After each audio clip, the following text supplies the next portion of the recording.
కట్టుదిట్టమైన భద్రత ఉండే తెలంగాణ సచివాలయంలో కంప్యూటర్లు మిస్ అయ్యాయన్న సమాచారం ఇప్పుడు కలవరపెడుతోంది. ఇప్పటికే ప్రగతి భవన్లో కంప్యూటర్లు ఎత్తుకెళ్లారన్న అనుమానాలుండగా తాజాగా సెక్రటేరియట్లో కూడా ఇలాంటి ఘటనే జరగడం పలు అనుమానాలకు తావిస్తోంది. ఎన్నికల ఫలితాలు వెలువడిన రోజే సెక్రటేరియట్లో ఈ ఘటన జరిగినట్లు ఆలస్యంగా వెలుగులోకి వచ్చింది. కంప్యూటర్లు మాయం కావడంపై సీఎస్ శాంతికుమారి ఇప్పటికే ఆగ్రహం వ్యక్తం చేసినట్లు సమాచారం. దొంగలెవరో కనిపెట్టి కంప్యూటర్లు రికవరీ చేయాలని ఆదేశించారు.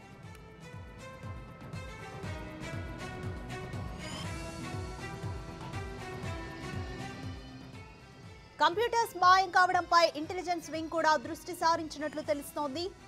కంప్యూటర్లను మాయం చేసిందెవరన్నది తేల్చే పనిలో ఉంది ఇంటెలిజెన్స్ డిపార్ట్మెంట్. అయితే మాయమైన కంప్యూటర్లలో కీలక సమాచారం ఉందన్న అనుమానాలు ఉన్నాయి.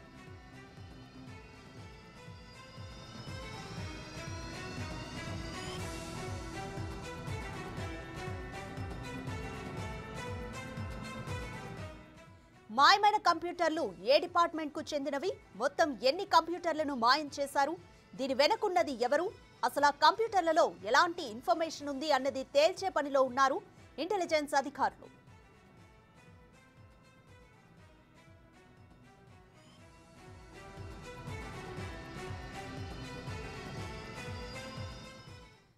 ఇదే అంశానికి సంబంధించి కంప్లీట్ డీటెయిల్స్ మా editor in chief PV Srinivasarao అందిస్తారు. శ్రీనివాస్ గారు చెప్పండి, ఎందుకని ఏ డిపార్ట్మెంట్ కి సంబంధించిన కంప్యూటర్లు ఎక్కువగా మాయమయ్యాయి, ప్రైమరీ ఇన్ఫర్మేషన్ ఏముంది అవైలబుల్ గా, అండ్ ఎందుకు మాయం చేశారని అనుకోవచ్చు?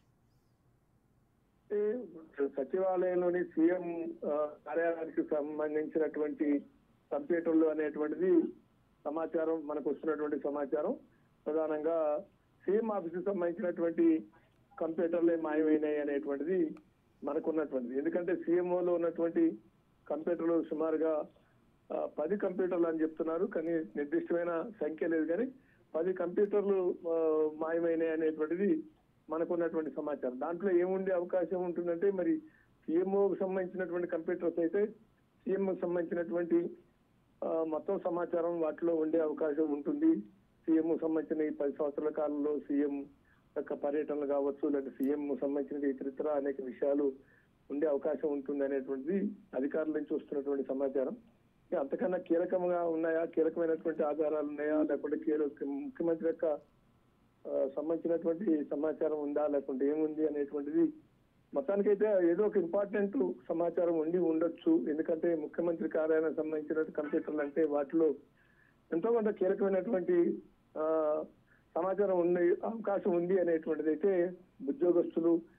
ఉద్యోగ వర్గాలు చర్చించుకుంటున్నారు. అట్లాగే అధికారులు కూడా దాని మీద చర్చించుకున్నారు. ఇంటెలిజెన్స్ వర్గాలు దాని మీద ఆరాధిస్తున్నారు. ఎందుకు దీని వెనకాల ఉద్దేశం ఏంటి, దురుద్దేశంతో కంప్యూటర్లు మాయం చేశారా, సమాచారం కోసం మాయం చేశారా, దాంట్లో ఉన్న కీలక ఆధారాలు సరిపేయడం కోసం మాయం చేశారా, అలాంటి జనరల్ గా వాటిని ఎవరు అడగర్లే అనే ఉద్దేశంతో తీసుకెళ్లారా, ఇట్లా అనేక కోణాలు అనేక వైపులా దీన్ని ఇటు ఇంటెలిజెన్స్ వర్గాలు కానీ అటు సచివాలయానికి సంబంధించిన అధికారులు కానీ దృష్టి సారించారనేటువంటిది ఏదేమైనా ఇది ఒక సంచలనానికి దారితీసింది. అటు నిన్న ప్రగతి భవన్లో కంప్యూటర్లు మాయం అనేటువంటి కాంటెక్స్ట్ లో ఇవాళ సచివాలయం ఇవాళ వెంటనే అవి బయటపడటం అనేటువంటిది కొంత అటు ఉద్యోగ వర్గాల్లో ఆందోళన కలిగిస్తున్నటువంటి అంశంగా ఉంది.